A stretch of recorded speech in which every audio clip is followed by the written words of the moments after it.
What if the God being worshipped is not the highest God? This is not a question invented by the internet. It is the central theological claim of early Christian sects whose texts were buried in the Egyptian desert around 400 AD, buried specifically so they would not be burned. It is the position articulated by Plato in the 4th century before Christ. It is the belief for which the Cathars of southern France were militarily exterminated in 1209. The idea has a name. The being has a name. The Demiurge. And the tradition that carries it is not one heretical footnote. It runs through Greek philosophy, through Gnostic Christianity, through Kabbalistic mysticism, through Cathar theology, through Freemasonry's highest degrees. Independent traditions separated by centuries, arriving at the same conclusion. The God who made this world is not the source of all things. He is something else entirely.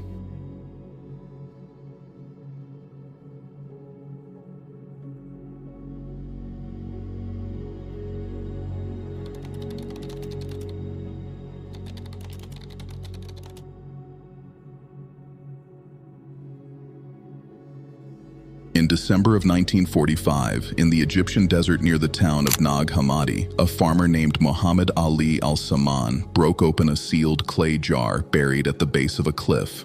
Inside, 13 leather-bound codices, 52 texts, written in Coptic, dated to the 4th century AD, but translating documents that were already ancient when they were copied. What he found would take decades to fully translate and publish. What it contained would rewrite the history of early Christianity. These were not fringe documents. They were the sacred texts of the Gnostics, early Christian communities whose theology the Roman Church had declared heretical and spent 3 centuries attempting to erase. The Nag Hammadi texts survived because someone buried them before the erasure was complete. In the text called the Apocryphon of John, the secret book of John, there is a cosmology, a creation account. It begins not with God creating light. It begins with something going wrong.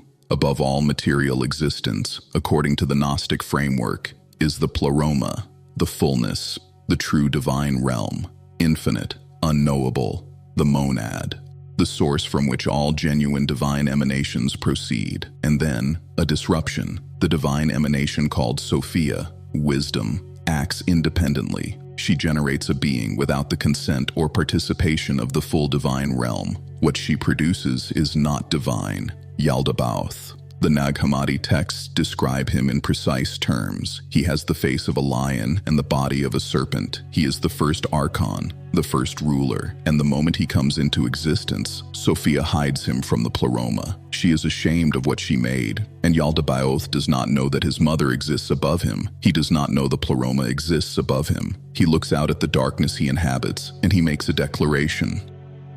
I am a jealous God, and there is no other God beside me. That line is not original to the Gnostics. That line is from Exodus, from the Old Testament.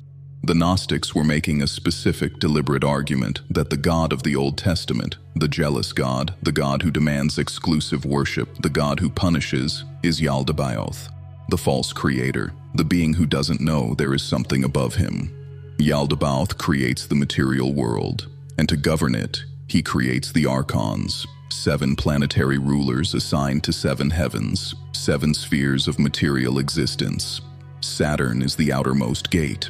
The archons are not malevolent in a comic book sense. They are limitations. They are the forces that keep consciousness bound to matter, to time, to cycles, to the structure of the physical world, and into this system, into these bodies made of matter in a world made by a being who believes himself to be God. Something from the pleroma was accidentally deposited, a divine spark, pneuma, consciousness, light from the true realm, embedded inside material creatures who have no idea it's there. That, according to the Gnostic texts, is what you are. Not a creation of the Demiurge, a fragment of the true divine, trapped inside his world, not knowing how you got here or what you are.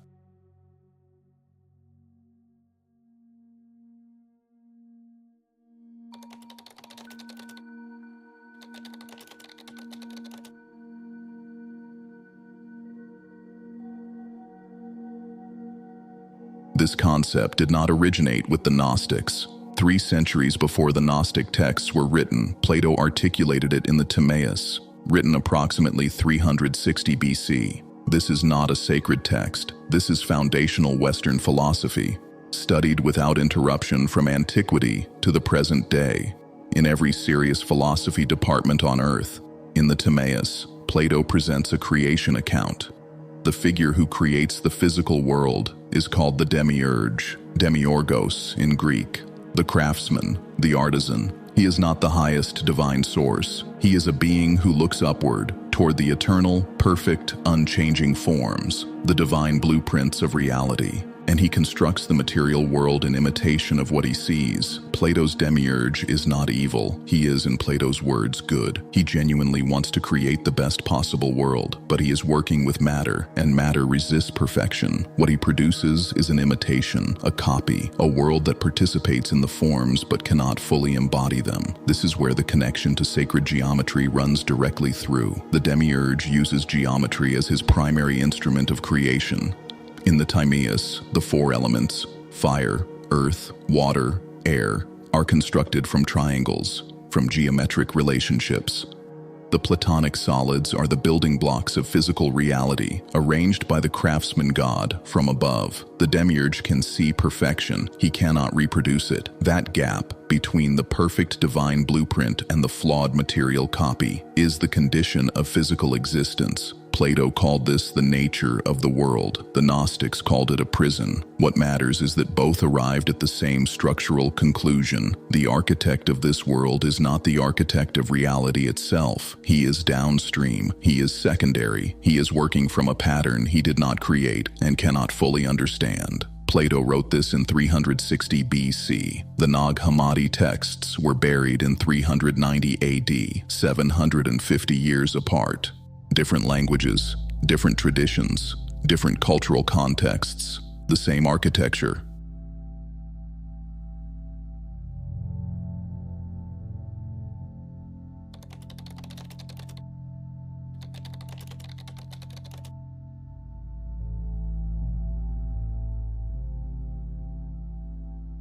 In 1978, a codex surfaced on the Egyptian antiquities black market. It passed through the hands of dealers and collectors for 25 years, deteriorating, fragmenting, sections being cut apart and sold separately. In 2000, the Mycenaeus Foundation for Ancient Art acquired what remained. In 2004, National Geographic brought in a team, Coptic linguists, papyrologists, carbon dating specialists. The results were verified and published in 2006. The codex was carbon dated between 220 and 340 AD. The original composition estimated to the 2nd century. It contained the Gospel of Judas, a text that Irenaeus of Lyon, bishop and heresy hunter, had identified and condemned as early as 180 AD, meaning it existed and circulated widely enough to require official suppression before the Roman Empire had even adopted Christianity. What does it say? In the Gospel of Judas, Jesus laughs.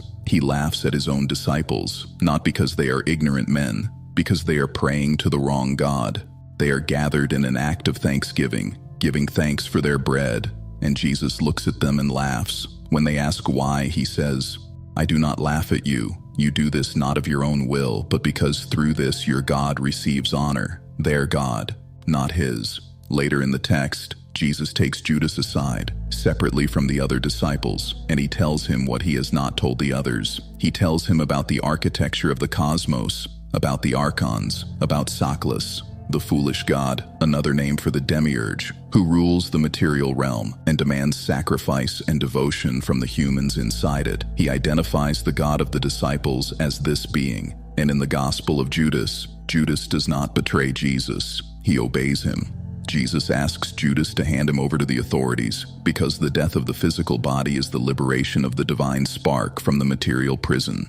Judas understands what the other disciples do not, that the body is not the self, that the material world is not home. He is not the traitor, he is the most enlightened one.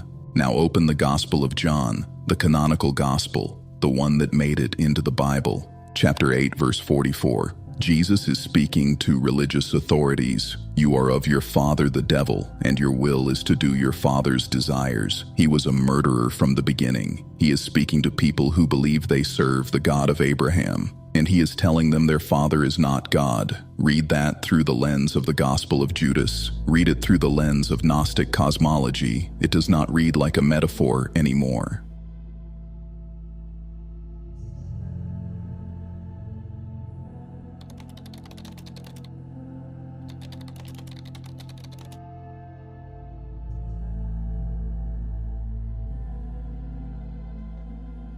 In the 12th century, across the Languedoc region of southern France, a movement emerged that the Roman Church could not argue away.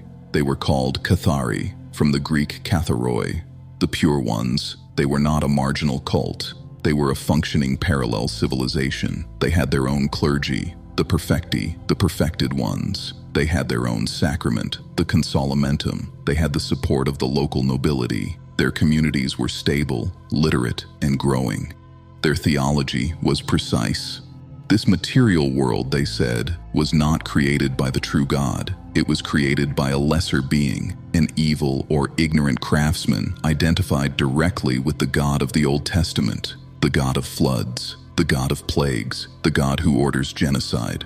That being was the Demiurge, the true God, the God of light, the God of the New Testament's deepest teachings, the God Jesus pointed toward. Had nothing to do with this world's creation. He was entirely spiritual, entirely beyond matter. Matter itself, for the Cathars, was the prison. They did not hide this. They debated it publicly. Cathar theologians met Roman Church representatives in open theological debate at Lombers in 1165, at Montreal in 1207. The Church attempted to win the argument. It could not. In January of 1208, a papal legate named Pierre de Castelnau was assassinated. The Pope, Innocent III, blamed the Cathars and their protectors. What followed was not a counter-argument. What followed was a military campaign, the Albigensian Crusade, authorized by papal bull in 1209, fought by northern French knights under the command of Simon de Montfort. On July 22, 1209, the crusading army reached the city of Béziers.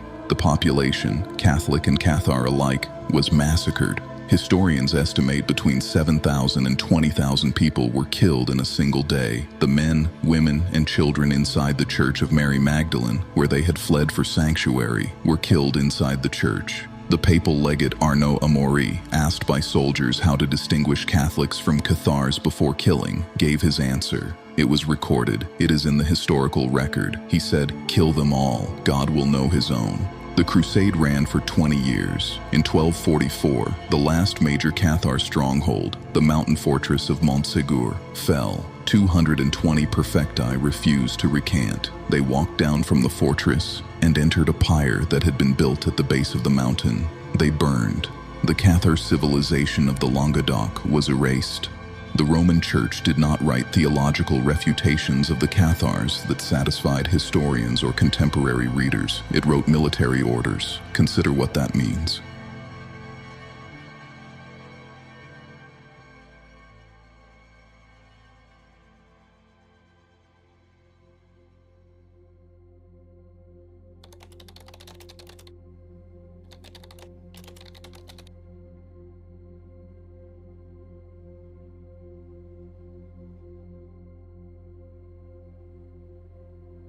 Look at what has been presented here. Not one tradition, not one text, not one culture's heretical fringe. Plato, Athens, 360 BC, Gnostic Christians, Egypt, 1st through 4th century AD, the Gospel of Judas, 2nd century AD, the Cathars, France, 12th century AD. These traditions did not share texts. They did not share language. They did not share geography. They arose independently across 15 centuries. They arrived at the same conclusion. The architect of the material world is not the source of all consciousness. There is something above him, and that something is what genuine spiritual practice is oriented toward. Not the management of matter, not the regulation of material life, but the liberation of consciousness from the structure this architect built. Now connected to what has already been established in this channel, Saturn sits at the outermost ring of the Archon system in the Gnostic texts. The final boundary. the gate that separates the material realm from whatever lies beyond it. Saturn, associated across ancient cultures with time, limitation, structure, and law. The hexagon was established as the signature of Saturn's geometry. The cube, 6 faces, emerges from that same geometry. The black cube, worshipped in traditions across the world, is a representation of the material prison, the boundaries of the material world crystallized into form. That is not a coincidence of imagery. That is a consistent symbolic language describing the same architectural concept. The Demiurge sits at the center of that cube. In Kabbalistic tradition, the Sephirot describe the emanations of divine energy downward into material existence. The third Sephira is Bina, understanding. It is associated with Saturn. It is the first point at which infinite divine light encounters restriction, where the formless begins to take form. Albert Pike, in Morals and Dogma, wrote of this in the context of Freemasonry's highest degrees. Bina, he described as the great restrictor, the womb of creation that receives infinite light and gives it boundaries, form, limitation, the beginning of the material world. This is not coincidence across traditions. This is the same map drawn by different hands, in different centuries, in different languages. The restriction of divine light into form, the architect who gives structure to what was previously unlimited. The outermost gate, Saturn, where consciousness touches the boundary of material existence. And every tradition that fully understood this principle was either buried, literally, in the Egyptian desert, or burned.